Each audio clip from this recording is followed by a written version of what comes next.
Up to the front, please. And keep coming in and round to your left, just to make sure we spread out.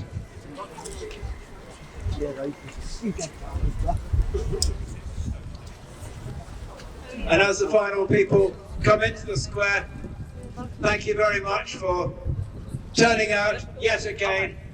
It's more than 50 marches we have organised of this type. I lose count after 50 was a nice number, but it's still really important to tell the city and to tell anyone who sees the social media pictures that I hope you are taking and sharing, the good ones at least, to tell people that we are still not forgetting what is going on in Palestine, in Lebanon, in Syria, in Egypt, in Jordan, because the whole region is aflame. And it is crucial that we don't let anybody think that we're not bothered anymore. That is why we are here. As well as it being a good place for a chant, a good place for a silent demonstration down Balti. That was effective, by the way. Thank you very much for that.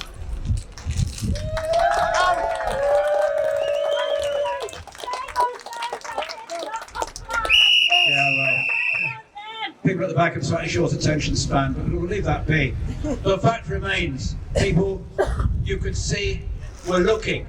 I wonder what that's about. And isn't it nice that one of our number created that banner, ceasefire now, stop the genocide. That did not fall out of the sky, that took some doing. But it says from 50 yards range, this is what we're about. And this is why we are here each week. It will be a relatively short lineup this afternoon because it gets dark early and so on. But there are one or two things that I'll say in no particular order. First off, Robbie here in the chair at the front does these bracelets in the colours. Nice one, mate. And for a small fee can supply you with just what he's supplied me with. But the biggest news of the week is the International Criminal Court. And for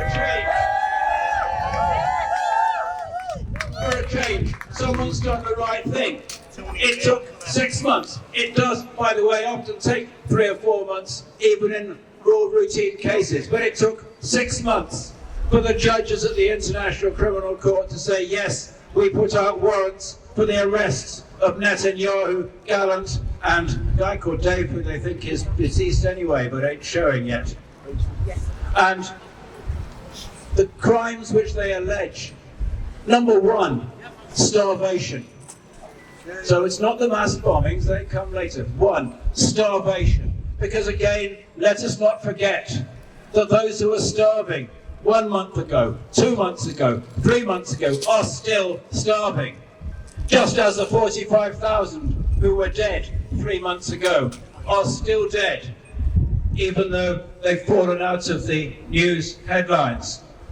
But the International Criminal Court warrant puts the Western world into a bit of a spin, because it's the first time that a Western-oriented leader has been the subject of one of these warrants. And how is it, as has been pointed out, that the British government continue to export arms to a country that is run by fugitives from justice? And if there is an Arabic word for Schadenfreude, how about what's his name? Gallant. Not very gallant.